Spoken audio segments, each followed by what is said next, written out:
বন্ধুরা দেখো, রেডি হয়ে বেরিয়ে পড়েছি। এই যে রাস্তা থেকে ভিডিওটা শুরু করলাম। তো এই যে মন্দিরে যাব।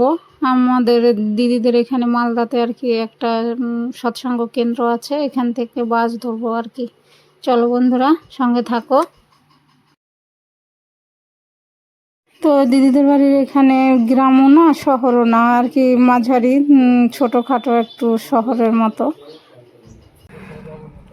তো বন্ধুরা দেখো, এসেছি আমাদের সৎসঙ্গ একটা কেন্দ্র আছে এখানে, আমার বাপের বাড়ির এদিকে। তো দিদির ঘর থেকে কাছে। তো এখানে এলাম প্রণাম করতে আর প্রার্থনা করে ঘরে চলে যাব। এখানে কত ফাঁকা ফাঁকা, তাই না বন্ধুরা? বাসে এলাম, নামলাম। আর ওই যে একটা পাথর ভাঙার ওইখানে তৈরি হয়েছে, নতুন হয়েছে, আগে এগুলো ছিল না। বাসটা অনেক দূরে নিয়ে চলে গিয়েছে, আমাদের মেন অফিসে নামিয়ে দিয়েছে। মন্দির থেকে অনেকটা দূর, হেঁটে হেঁটে আসতে হচ্ছে এখন।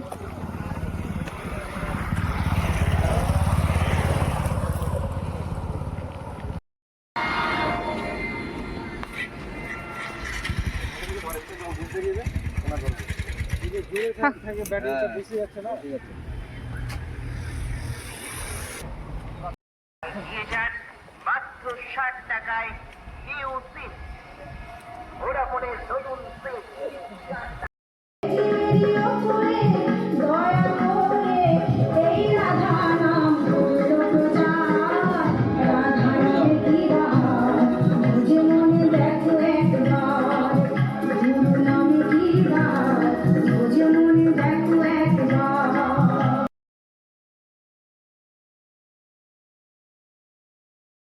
তো দেখো, এই যে মন্দিরটায় চলে এসেছি, অনেকটা আগে এসেছি, প্রার্থনা অনেক পরে। তো তোমাদের দাদা ভাই, মেয়ে, আমি বসে আছি। এখানে বেশি গুরু ভাই নেই, ওই দেখাশোনা করে তারাই আছে। আর এই দেখো, এই যে কত বড় কড়াই, এটাতে আর কি আনন্দবাজার রান্না করা হয়। আর ওইদিকে আছে উনুন, কাঠ দিয়েই রান্না করে। আর দেখো মাঠটা বেশ বড়। একবার এইখানে এসেছিলাম, তখন অনুষ্ঠান ছিল। তো তখন বেশ ভালো লাগছিল। এই যে দেখো কত বড় উনুন।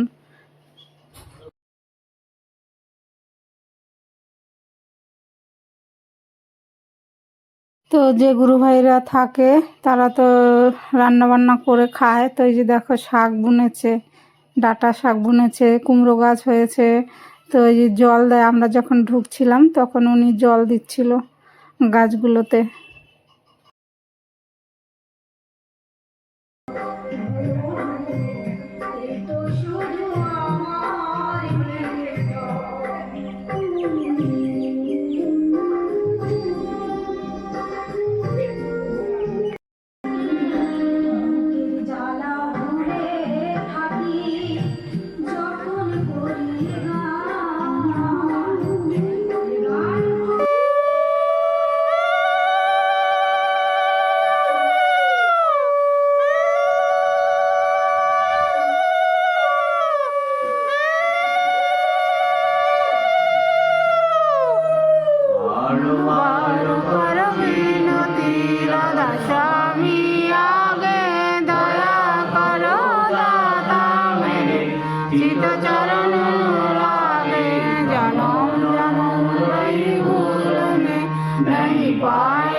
তুমি আহারে আলোকিত করো প্রভু আমারে, জানি তুমি চিরদয়াময়, প্রাণ ভরে করো নির্ভয়,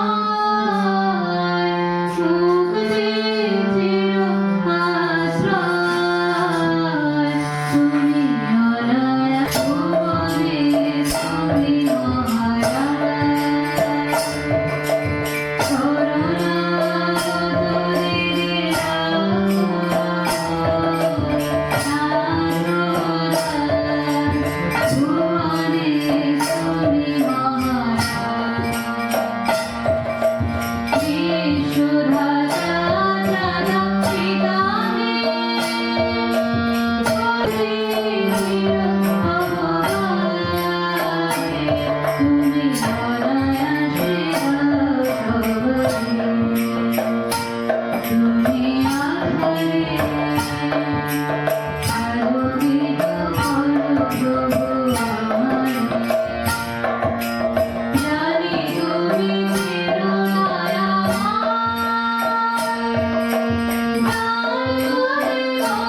গুরু ভাই দাদারা বললেন যে প্রার্থনার হারমোনিয়ামটা তুমি ধরো। তো মেয়ে শুরু করলো প্রার্থনাটা। তারপরে প্রার্থনা করার পর মেয়েকে আবার গান গাইতে বলল। তো দুটো গান গাইলো।